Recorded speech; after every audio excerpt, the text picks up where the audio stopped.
Hi friends, welcome back to final episode. ఒక శరీరం, రెండు ఆత్మలు. మనిషి ఓడిపోతే ఈ ప్రపంచం శ్మశానం అవుతుంది. రుద్రవరం నుండి మయాంగ్ వరకు సాగిన ఈ రక్త చరిత్రకి ముగింపు ఎక్కడ? ఆ శివయ్య పాదాల చింతన లేక ఆ యక్షిని ఆకలి మంటల్లోన? సిద్ధంగా ఉందండి, ఇది కథ కాదు, ప్రళయం. Welcome to the grand finale, Mayank episode 10, జీవ సమాధి, నిశ్శబ్ద ప్రళయం.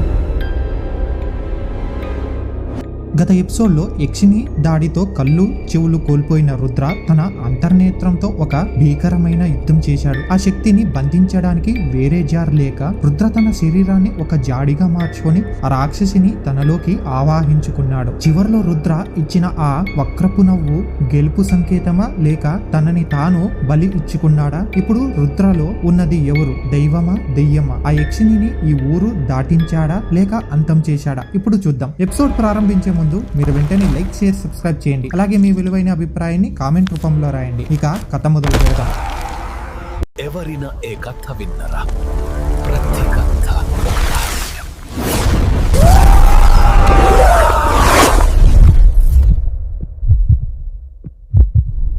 సమయం సాయంత్రం 5:50. ప్రదేశం రాఘవయ్య ఇంటి శిథిలాలు. అక్కడ నిశ్శబ్దం ఎంత బరువుగా ఉందంటే గాలి కూడా శ్వాస తీసుకోవడానికి భయపడుతున్నట్లు ఉంది. రాఘవయ్య ఇల్లు ఇప్పుడు ఒక యుద్ధ భూమిని తలపిస్తూ ఉంది. గోడలు పగిలి పైకప్పు కూలిపోయి అంతా దుమ్ము ధూళితో నిండిపోయింది. ఆ దుమ్ము రేణువుల మధ్యలో రుద్ర మోకాల మీద కూర్చొని ఉన్నాడు. రుద్ర శరీరం ఇప్పుడు అతని ఆధీనంలో లేదు. అది ఒక యుద్ధరంగం. అతని లోపల యుగాల నాటి ఆకలి పగతో రగిలిపోతున్న కర్ణయక్షిని స్వైర వివాహం చేస్తూ ఉంది. రుద్ర ఆత్మని, అతని మెదడులోని నరాలని అది ఒక్కొక్కటిగా ఆక్రమిస్తూ ఉంది. రుద్ర నెమ్మదిగా తల పైకెత్తాడు. ఆ దృశ్యం చూస్తే గుండె ఆగిపోవాల్సిందే. అతని కుడి కన్ను మామూలుగానే ఉంది, భయంతో బాధతో నిండి ఉంది. కానీ అతని ఎడమ కన్ను పూర్తిగా నల్లటి అగాధంలా మారిపోయింది. అందులో కంటిపాప లేదు, కేవలం చీకటి. అతని నోరు తెరుచుకుంది. గొంతుల్లో నుంచి 2 స్వరాలు ఒకేసారి వినిపించాయి. ఒకటి రుద్రది, వద్దు అని. రెండవది యక్షినిది, ఎంత రుచిగా ఉందిరా,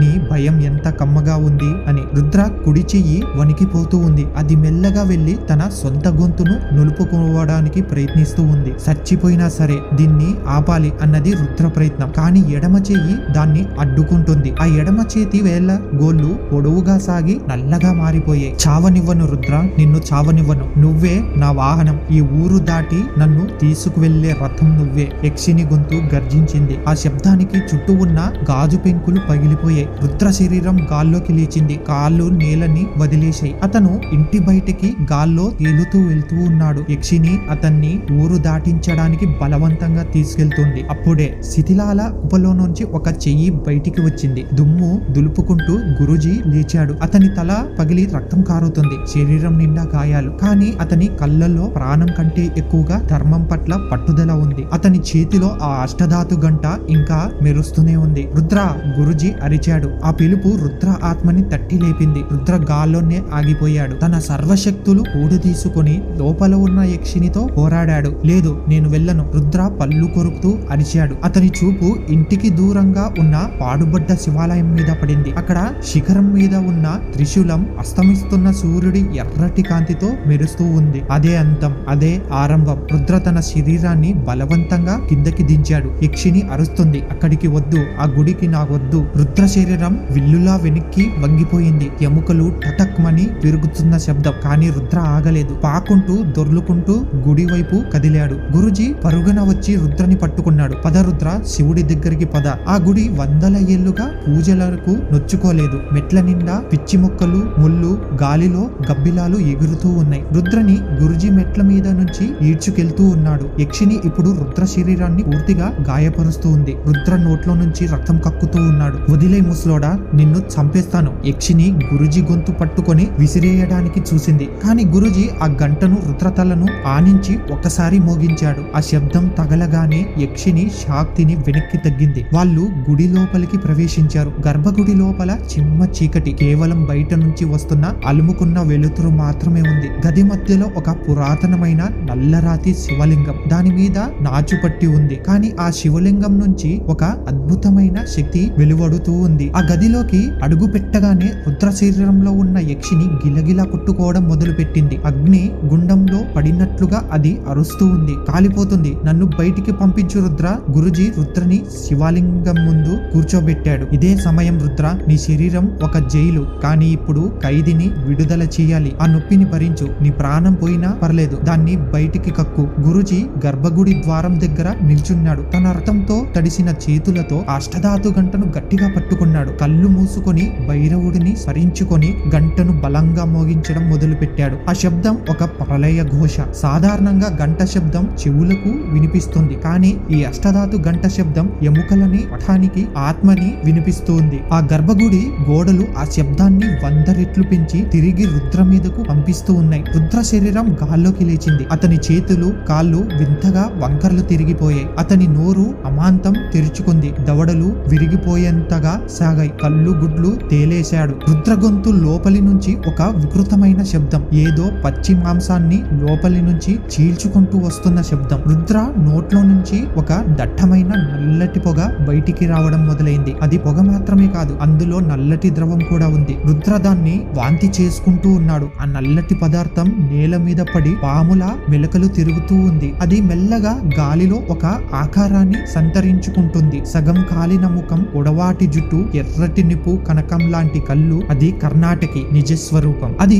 బయటికి రాగానే గురుజీ మీద దాడి చేయడానికి దూకింది. కానీ గురుజీ గంట మోగిస్తూనే ఉన్నాడు. ఆ శబ్దం ఒక అదృశ్య కవచంలా దాన్ని అడ్డుకుంటుంది. రుద్ర, లింగం, శివలింగాన్ని జరుపు, గురుజీ అరిచాడు. రుద్ర నేల మీద శవంలా పడి ఉన్నాడు. అతని శారీరక శక్తి మొత్తం ఆవిరైపోయింది, కానీ అతని సంకల్పం ఇంకా బతికే ఉంది. అతను పాక్కుంటూ శివలింగం దగ్గరికి వెళ్ళాడు. ఆ శివలింగం కింద పాతాళానికి దారి తీసే ఒక బీలం ఉందని పురాణం. రుద్ర తన 2 చేతులతో శివలింగాన్ని పట్టుకున్నాడు. ఓం నమ శివాయ అని అరుస్తూ తన సర్వశక్తులు ఒడ్డి శివలింగాన్ని పక్కకి నెట్టాడు. భారీ రాతి శబ్దం, భూమి కంపించింది. శివలింగం పక్కకి జరిగింది. దాని కింద ఒక అంతులేని చీకటి గొయ్యి కనిపించింది. అందులోంచి చల్లటి గాలి, మృత్యువాసన వస్తూ ఉంది. గురుజీ గంటను ఇంకా వేగంగా మోగించాడు. ఆ శబ్ద తరంగాలు యక్షిణిని ఆ గొయ్యి వైపు తోస్తూ ఉన్నాయి. ఓ, నీ శబ్దం ఈ లోకం కాదు, పాతాళం, గురుజీ గద్దించాడు. యక్షిణి ఆ గంట శబ్దాన్ని తట్టుకోలేక ఆ గొయ్యి అంచు వరకు జారిపోయింది. అది ఆఖరి ప్రయత్నంగా రుద్రకాలు పట్టుకోవడానికి చూసింది. రుద్ర తన కాలిలో మిగిలిన చివరి బలంతో దాని ముఖం మీద ఒక్క తన్ను తన్నాడు. యక్షిని ఆ గొయ్యిలోకి జారిపోతూ ఆకాశం బద్దలయ్యేలా అరిచింది. ఆ అరుపులో భయం ఉంది, కానీ ఓటమి లేదు. నేను మళ్ళీ వస్తాను, శబ్దం ఆగిన రోజు మళ్ళీ వస్తాను అని చెప్పింది. ఆ నల్లటి ఆకారం ఆ చీకటి బిలంలోకి లాగబడింది. దాని అరుపు మెల్లగా ఆగిపోయి నిశ్శబ్దం మిగిలింది. రుద్ర వెంటనే ఆ శివలింగాన్ని మళ్ళీ పాత స్థానంలోకి జరిపాడు. బిలం మూసుకుపోయింది, లాక్ పడింది. రుద్ర అక్కడికక్కడే స్పృహ కోల్పోయి శివలింగం మీద తలవాల్ చేశాడు. మరుసటి రోజు ఉదయం సూర్యుడు ఉదయించాడు. రుద్రవరం గ్రామం మీద ఇన్నాళ్లు కప్పిన నల్లటి మబ్బులు విడిపోయాయి. బంగారు వర్ణపు కాంతి ఆ పాడుబడ్డ గుడి మీద పడింది. గాలిలో ఉన్న విషం, దుర్వాసన మాయమైపోయాయి. పక్షుల కిలకిల రావాలు వినిపిస్తూ ఉన్నాయి. పారిపోయిన ఊరు జనం మెల్లగా భయపడుతూనే తిరిగి రావడం మొదలు పెట్టారు. వాళ్ళు ఊర్లోకి అడుగు పెట్టగానే వాళ్ళకి మొదటగా వినిపించింది ఆ గుడిలో నుంచి వస్తున్న గంట శబ్దం. జనం గుడి దగ్గరికి పరిగెత్తుకుంటూ వచ్చారు. గుడి మెట్ల మీద రుద్ర గురుజీ కూర్చొని ఉన్నారు. గురుజీ ఆ అష్టధాతు గంటను గర్భగుడి ద్వారం పైన వేలాడదీశాడు. దానికి గట్టిగా మంత్రించిన తాళ్లు కట్టాడు. రుద్రముఖం పాలిపోయి ఉంది. కళ్ళు లోపలికి వెళ్లిపోయాయి, కానీ అతనిలో ఒక దైవిక కళ ఉంది. అతను ఊరు జనంతో ఇలా అన్నాడు, మీ శాపం పోయింది. అది ఆ శివయ్య కాళ్ళ కింద బంధించబడింది. కానీ గుర్తుపెట్టుకోండి, అతను పైన వేలాడుతున్న గంటను చూపించాడు. ఈ గంట ఆ రాక్షసిని తాళం. ఇది రోజు మోగాలి. ఉదయం సాయంత్రం భక్తితో ఈ గంటను మోగించండి. ఈ శబ్దం ఆ గుడిలో ఉన్నంత కాలం అది నిద్రపోతుంది. ఎప్పుడైతే ఈ గంట ఆగిపోతుందో, ఎప్పుడైతే మీలో భక్తి చచ్చిపోయి భయం పుడుతుందో, అప్పుడు అది నిద్రలేస్తుంది. ఇది నా హెచ్చరిక కాదు, ఇది శివుడి ఆజ్ఞ. ఊరి జనం కన్నీళ్లతో చేతులెత్తి మొక్కారు. వారు రుద్రకాళ్ళు మీద పడబోయారు. కానీ రుద్ర వారిని ఆపి ఒక చిన్న నవ్వు నవ్వి తన బ్యాగ్ తీసుకొని నడుచుకుంటూ ఊరి పొలిమేర వైపు వెళ్లిపోయాడు. అతను వెనక్కి తిరిగి చూడలేదు. ఒక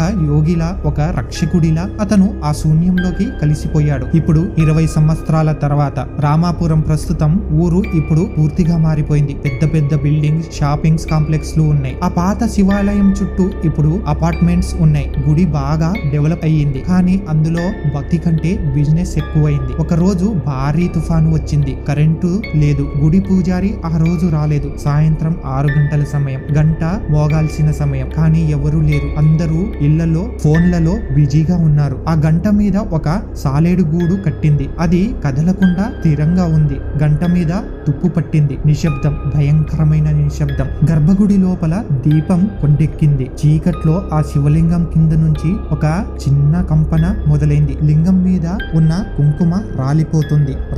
రాపిడి శబ్దం. శివలింగం చాలా కొంచెం పక్కకి జరిగింది. ఆ సందుల నుంచి ఒక నల్లటి పొగ సన్నగా బయటికి రావడం మొదలైంది. ఆ చీకటి గదిలో ఒక సన్నని భయంకరమైన తెలిసిన గొంతు వినిపించింది. నేను వచ్చేశాను. ఇంతటితో మయాంక్ కథ పూర్తయింది. మీకు ఈ కథ ఎలా అనిపించిందో కామెంట్ రూపంలో తెలియజేయండి. సరికొత్త స్టోరీతో మళ్ళీ కలుసుకుందాం. అంతవరకు మీరు లైక్ చేయండి, షేర్ చేయండి, సబ్స్క్రైబ్ చేయండి. అలాగే మీ విలువైన అభిప్రాయాన్ని కామెంట్ రూపంలో రాయండి. Bye friends.